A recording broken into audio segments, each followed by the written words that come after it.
આજે આપણે લીલ વિશે ભણવાના છીએ. બરાબર? લીલ એ શું છે? તો જસ્ટ હમણાં જ આપણે થોડું રિવાઇઝ કર્યું એ પ્રમાણે કે લીલ એ વનસ્પતિ સૃષ્ટિમાં સૌથી પ્રથમ સ્થાન પામનાર છે.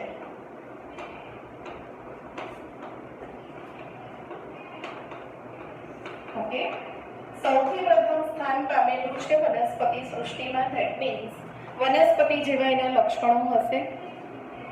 બરાબર? એટલે શું? તો લીલ છે એમાં અથવા એનો જે કોષ છે એ હરિત કણ ધરાવે છે. બરાબર? વનસ્પતિ કોષ અને પ્રાણી કોષનો ડિફરન્સ આપણે ભણી ગયા છીએ. જેમ કે વનસ્પતિનો કોષ છે તો અને વનસ્પતિનો કોષ નથી એટલે કે પ્રાણી કોષ છે, તેમાં કયા તફાવત આવેલા છે?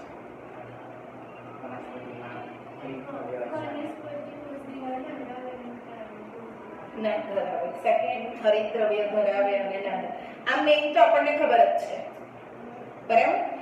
હવે હરિત કણ છે એ વનસ્પતિ કોષની અંદર પરિઘ વિસ્તારમાં અવિએક અંગિકા આવેલી છે. બરાબર? જેના કારણે એનો રંગ લીલો છે. જનરલી આપણે એવું બોલીએ છીએ કે વનસ્પતિ લીલા રંગની હોય. બરાબર? આપણને કોઈ પણ એમ કે આ વનસ્પતિ છે તો આપણા મગજમાં વનસ્પતિ માટેનું માઇન્ડસેટ એવું છે કે લીલું જ હોય. બરાબર કે નહીં? તો એ લીલો રંગ કોને આભારી છે? તો કે એની અંદર એટલે કે વનસ્પતિ કોષમાં હરિત કણ નામે અંગિકા આવેલી છે. ઓકે, હરિત કણમાં એવું શું છે? તો કે ક્લોરોફિલ દ્રવ્ય છે અને એ ક્લોરોફિલ દ્રવ્યને કારણે એનો રંગ એ લીલો છે. બરાબર? એટલે ક્લોરોફિલ દ્રવ્ય લીલા રંગનો અથવા તો લીલો રંગ વનસ્પતિને આપે છે, કાં તો ક્લોરોફિલ એના કારણે વનસ્પતિ લીલી છે. વનસ્પતિનો રંગ ક્લોરોફિલને આભારી છે. તો કહી શકાય. બરાબર? એટલે એ લીલું છે. સેકન્ડ, એને કોષ દિવાલ આવેલી છે. બરાબર? તો લીલ છે એને પણ સેમ આ હશે. જો એને વનસ્પતિ સૃષ્ટિમાં જો એને સ્થાન આપેલું છે તો લીલ છે એને પણ રંજક દ્રવ્ય છે. બરાબર? એટલે એ પણ ક્લોરોફિલ ધરાવે છે. ઓકે, એનો રંગ પણ લીલો છે. ક્લોરોફિલ રંજક દ્રવ્ય છે ક્યાં હોય? તો હરિત કણમાં. હરિત કણ ક્યાં હોય? તો વનસ્પતિ કોષમાં. ક્લિયર? બરાબર? ક્લોરોફિલના કેટલા પ્રકાર છે? તો કે ક્લોરોફિલ એ, ક્લોરોફિલ બી, સી, ડી, ઈ. બરાબર? એમાં મોટા ભાગે ઉચ્ચ કક્ષાની વનસ્પતિ હાયર પ્લાન્ટ્સ કે જેની અંદર ક્લોરોફિલ એ અને બી હોય છે. નિમ્ન કક્ષાની વનસ્પતિ છે એની અંદર સી, ડી, ઈ હોય. બરાબર? એ સિવાયના રંજક દ્રવ્યો ઝેન્થોફિલ, કેરોટીનોઇડ્સ, લીલ જેવા છે તો ફ્યુકોઝેન્થિન, ફ્યુકોઇરેથ્રિન, આ બધા રંજક દ્રવ્યો આવેલા છે જેના કારણે લીલ છે એના રંગ જુદા જુદા છે. બરાબર? અથવા તો લીલને એના પછીથી અલગ અલગ વર્ગોમાં વિભાજિત કરેલી છે. હવે એના પછીનું આપણે જોઈએ તો કે લીલ એ પ્રજનન કરે છે. સજીવનો ગુણધર્મ ધરાવે છે એમાં પ્રજનન. તો બે પ્રકારે પ્રજનન કરે છે. બે પ્રકારે પ્રજનન કરે એટલે કયું? તો કે લિંગી અને અલિંગી પ્રજનન કરે. બરાબર? લિંગી પ્રજનન માટે જન્યુઓ નિર્માણ કરે છે. સરખા જન્યુ છે સમજન્યુ કહેવાય. જુદા જુદા પ્રકારના જન્યુઓ છે વિષમ જન્યુ કહેવાય. બરાબર? બીજાણુઓ દ્વારા પ્રજનન કરે છે. બીજાણુ એટલે શું? તો બીજાણુઓ નિર્માણ માટે એક બેગ લાઇક સ્ટ્રક્ચર ધરાવે જેને બીજાણુ ધની કહેવામાં આવે. ઓકે, અને એની અંદર એ બીજાણુ ધરાવે એટલે દાણા જેવા બીજાણુઓનું નિર્માણ કરે. ક્લિયર? બરાબર? આવા જે બીજાણુ છે કેવી રીતે નિર્માણ થાય? તો લીલ છે, એની અંદર કોષ રસ પણ છે. બરાબર? એના કોષમાં વનસ્પતિ કોષ છે તો વનસ્પતિ કોષની અંદર કેટલીક અંગિકાઓ છે એવું આપણે કહીએ છીએ. બરાબર? લીલ છે એના કોષની અંદર મુખ્યતઃ જે અંગિકાઓ હોય એમાં શું હોય તો એના કોષની અંદર એક તો હરિતકણો હોવાના જ કારણે તેનો રંગ લીલો છે. ઓકે, બીજું એની અંદર કોષ રસ આવેલો છે અને રસધાની આવેલી હોય મુખ્ય અંગિકાઓમાં. બરાબર? હવે અહીંયા જે કોષ રસ છે અને કોષ કેન્દ્ર, બરાબર? કોષ કેન્દ્ર તો હોય જ કોઈ બી સજીવમાં. તો કોષ કેન્દ્ર ઘણા બધા કોષ કેન્દ્રોમાં વિભાજિત થઈ જાય, એની આજુબાજુ કોષ રસ વીંટળાઈ જાય. બરાબર? અને આવું બીજાણુ અથવા દાણા જેવી રચના નિર્માણ કરે છે. બરાબર? એને બીજાણુ સર્જન કહેવાય. ઓકે, બરાબર? તો આ જે બીજાણુ ધની છે એની અંદર બીજાણુ નિર્માણની પ્રક્રિયા થાય અને આ બીજાણુ ધની એના પછીથી જ્યારે તૂટી જાય છે તો બધા જ બીજાણુઓ મુક્ત થઈ ગયા. જેટલા બીજાણુ મુક્ત થાય છે આ બધા જ બીજાણુ સુકાઈ દેહ બનાવે. સુકાઈ એટલે શું? યસ, મૂળ પ્રકાંડ અને પર્ણમાં વિભાજિત કાં તો વિભેદિત જેનો દેહ નથી. લીલ છે ને મૂળ પ્રકાંડ પર્ણ નથી, એક જ અંગ છે. એટલા માટે લીલને એકાંગી વનસ્પતિ કહેવામાં આવે. આપણે એગ્લરની વર્ગીકરણ સૃષ્ટિને તમને સમજાવી હતી ત્યારે એવું કીધું હતું કે વનસ્પતિ સૃષ્ટિ છે એની અંદર કેવી કેવી વનસ્પતિ આવે તો કે એકાંગી આવે, દ્વિઅંગી આવે, ત્રિઅંગી આવે અને આવૃતબીજધારી, આવૃતબીજધારી. ઓકે, એકાંગીનો મતલબ કોઈ બી એક જ અંગ આવેલું છે, મૂળ પ્રકાંડ પર્ણ એવા કશું કહી નથી શકતા આપણે. ક્લિયર? પછી દ્વિઅંગી એટલે શું તો કે કોઈ પણ બે અંગો આવેલા છે. બરાબર? પર્ણ જેવા પ્રપર્ણ, મૂળ જેવા મૂલાંગો આવેલા છે. બરાબર? તો આવા જે અંગો આવેલા હોય તો દ્વિઅંગી. એટલે ત્રિઅંગીમાં તો ત્રણે ત્રણ મૂળ, પ્રકાંડ અને પર્ણ. ક્લિયર? બરાબર? તો અહીંયા એકાંગી વનસ્પતિ છે અને એક જ અંગ ધરાવે છે. આનો મતલબ મૂળ પ્રકાંડ પર્ણમાં વિભેદિત નથી. એટલે એવી વનસ્પતિને આપણે અથવા એવા દેહને આપણે સુકાઈ કહીએ છીએ. સુકાઈ ધરાવે છે તો લીલને આપણે સુકાઈ ધારી અથવા સુકાઈ દેહધારી કહીએ છીએ. ખ્યાલ આવી ગયો લીલની પ્રાઇમરી ઇન્ફોર્મેશન? બરાબર? ઓકે, આમ તો લીલનું સ્વરૂપ અને કદ એના વિશે જો આપણે વાત કરવી હોય તો એવું કહી શકાય કે એક સરખું છે નહીં. દેટ મીન્સ પરિવર્તનશીલ છે. કાલે મેં તમને કંઈક કીધું હતું, પરિવર્તન સંસારનો નિયમ છે એવું કીધું હતું. આનો મતલબ શું થાય? બદલાવ. બરાબર? તો લીલ છે એની અંદર એક સરખું એનું સ્વરૂપ નથી કાં તો એક સરખું એનું કદ નથી. બરાબર? દેટ મીન્સ કે લીલનું સ્વરૂપ અને કદ એ બદલાય છે. એટલે કે પરિવર્તનશીલ, બદલાવવું અને શું કહેવાય? ફેરફાર થવો. બદલાવવું એનો મતલબ ફેરફાર થવો. અને સમયે સમયે બદલાય છે, વિસ્તારમાં બદલાય છે તો પછી આપણે એને શું કહીશું? પરિવર્તનશીલ છે. બરાબર? એમના કદ અને વિસ્તાર, જેમ કે ક્લેમિડોમોનાસ છે એ શું છે તો એ લીલ છે. પણ કેવી છે તો કે ક્લેમિડોમોનાસ આ એક કોષી લીલ છે. બરાબર? એક કોષી લીલ. આનો મતલબ શું થયો? એનો દેહ એક જ કોષ ધરાવે છે. બરાબર? લીલ એ જો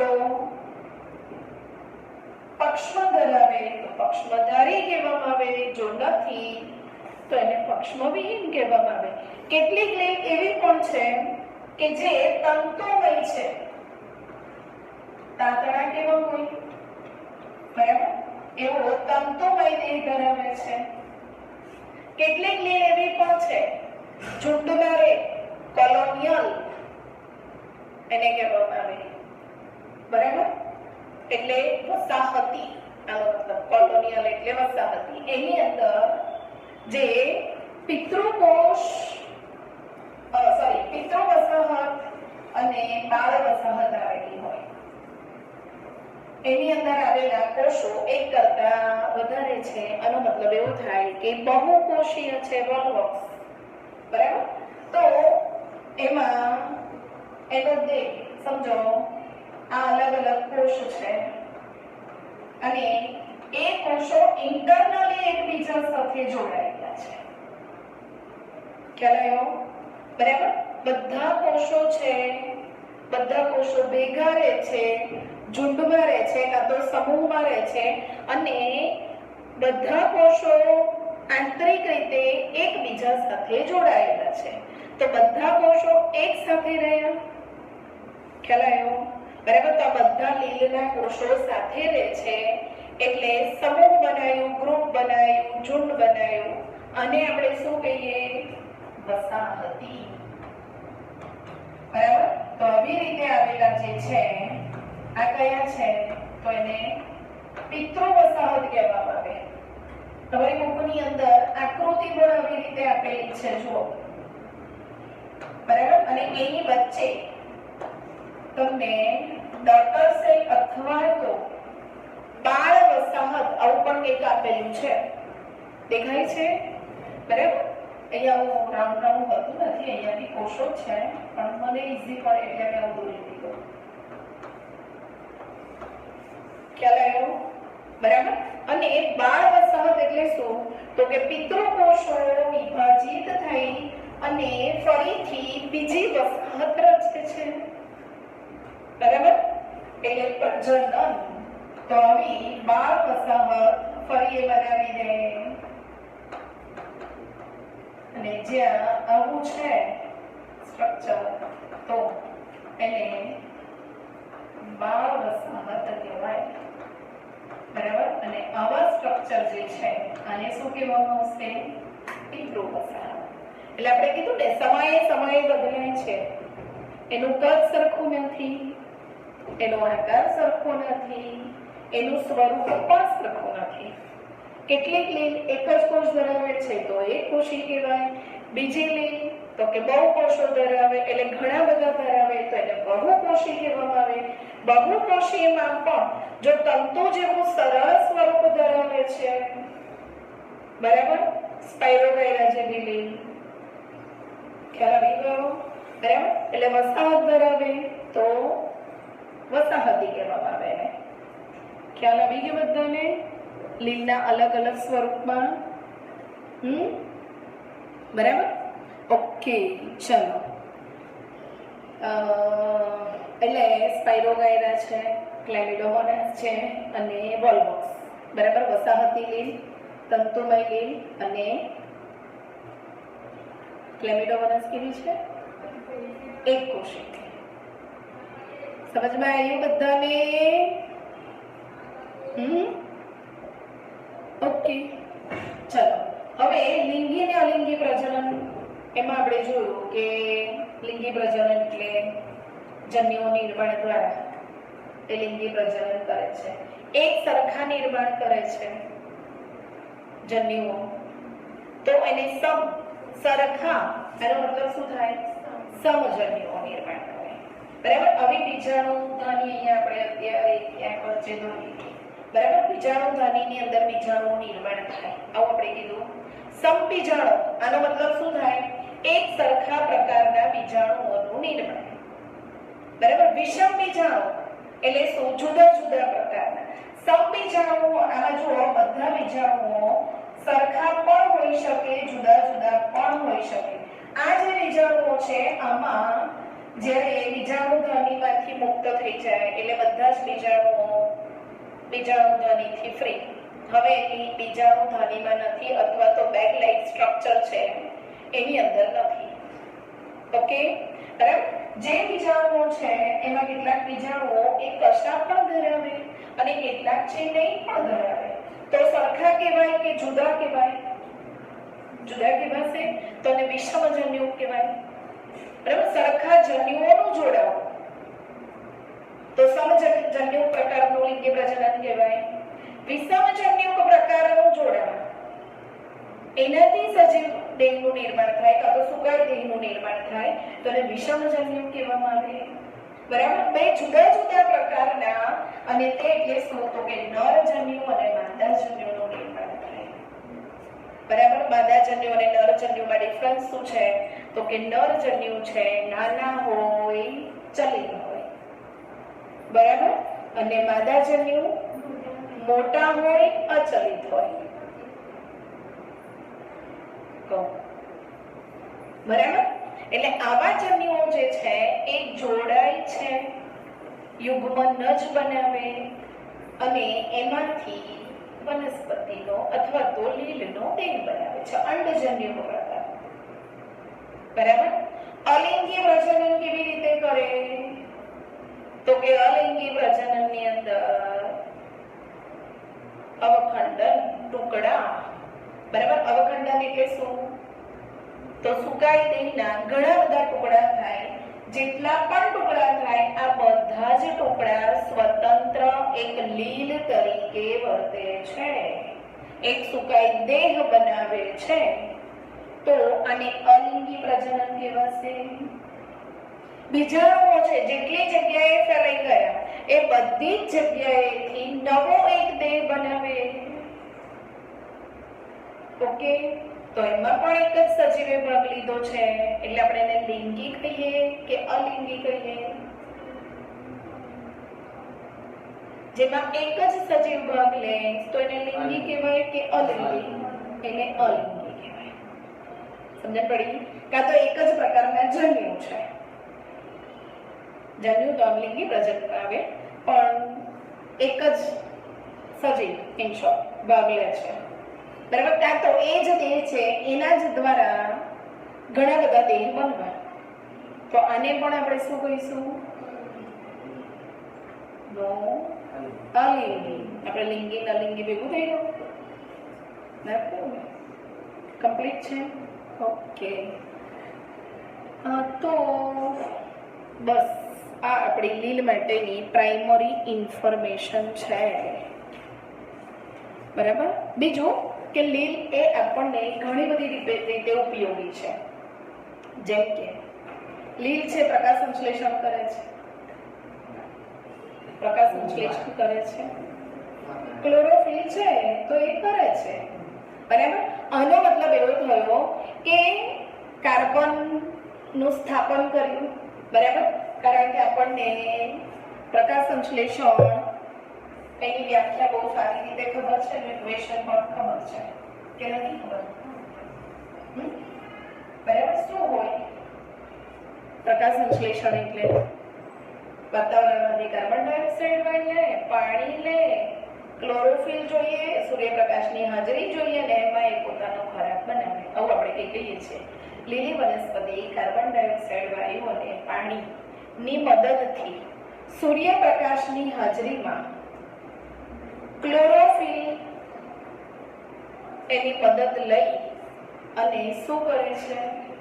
પોતાનો ખોરાક બનાવે છે. બરાબર. તો આને આપણે પ્રકાશ સંશ્લેષણ કહીએ. વનસ્પતિ એવું આપણે લીલને કહીએ છીએ કારણ કે એની પાસે ક્લોરોફિલ છે. તો ક્લોરોફિલ છે એટલે એ પણ પ્રકાશ સંશ્લેષણ કરશે. બરાબર. આનો મતલબ એવો થયો કાર્બન ડાયોક્સાઇડનો ઉપયોગ કર્યો. બરાબર. તો અડધાથી પણ વધારે જે કાર્બન ડાયોક્સાઇડ વાયુ પૃથ્વી પર છે એનો ઉપયોગ એ કાર્બન સ્થાપનમાં કરે છે. પ્રદૂષણ ઓછું. કાર્બન ડાયોક્સાઇડ વપરાઈ ગયો ને. બરાબર. બીજું શું કરે છે તો કે કાર્બન તમે પ્રકાશ સંશ્લેષણ છે એનું સૂત્ર તમને ખબર છે, તમારા 9th માં આવતું હતું. 6CO2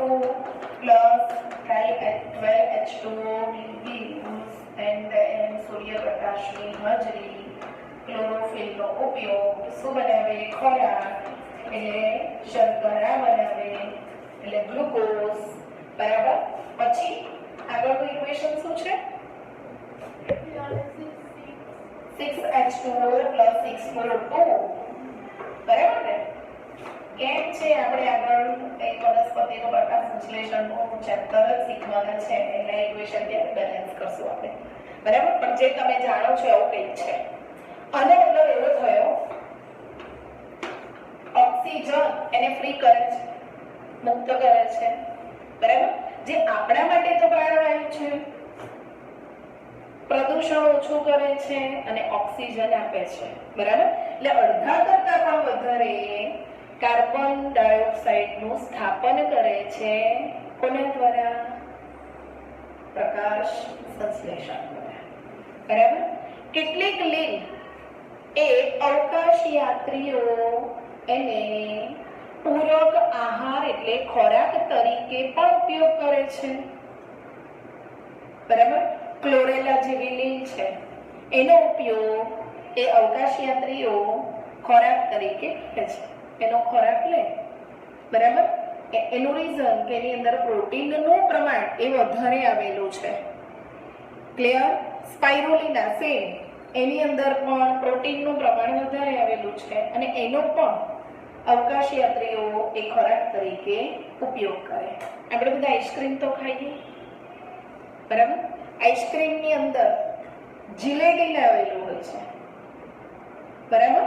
જેલી જેવો પદાર્થ એ શું છે એક્ઝેક્ટલી? આલ્જીન. આલ્જીન લીલ છે, બદામી લીલ. બરાબર. પછી અગર. અગર શું છે? તો સંવર્ધન માધ્યમ છે. સંવર્ધન માધ્યમ એટલે તો કે જે માધ્યમની અંદર સૂક્ષ્મ જીવો વૃદ્ધિ કરી શકે આને સંવર્ધન માધ્યમ કહેવામાં આવે છે. બરાબર. તો અગર પણ એમાંથી જ મેળવવામાં આવે છે. આ બધા મનુષ્ય માટે હેલ્પફુલ છે. બરાબર. એટલે લીલ એ મનુષ્ય માટે ખૂબ જ ઉપયોગી છે. આ આપણી લીલની પ્રાઇમરી ઇન્ફોર્મેશન. બરાબર. એને ફરીથી અલગ અલગ ભાગોમાં અથવા તો ભાગોને કહેવાય વર્ગોની અંદર વિભાજિત કરેલા છે. બરાબર. કઈ કઈ લીલ?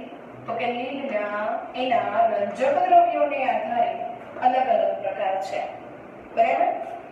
ક્લોરોફાઇસી અને સામાન્ય રીતે લીલી લીલ તરીકે ઓળખવામાં આવે છે. બરાબર. બીજું ફ્રીઓફાઇસી, એને આપણે કથ્થઈ લીલ, બ્રાઉન લીલ તરીકે ઓળખીએ છીએ. અને ત્રીજી છે રોડોફાઇસી, રેડ એટલે લાલ લીલ તરીકે ઓળખીએ છીએ. બરાબર. આમ લીલને એના રંજક દ્રવ્યોને આધારે અલગ અલગ વર્ગોમાં વિભાજિત કરવામાં આવેલા છે. સમજમાં આવી ગયું? બરાબર. તો નેક્સ્ટ લેક્ચરની અંદર આપણે લીલના જુદા જુદા વર્ગો એ જોઈશું.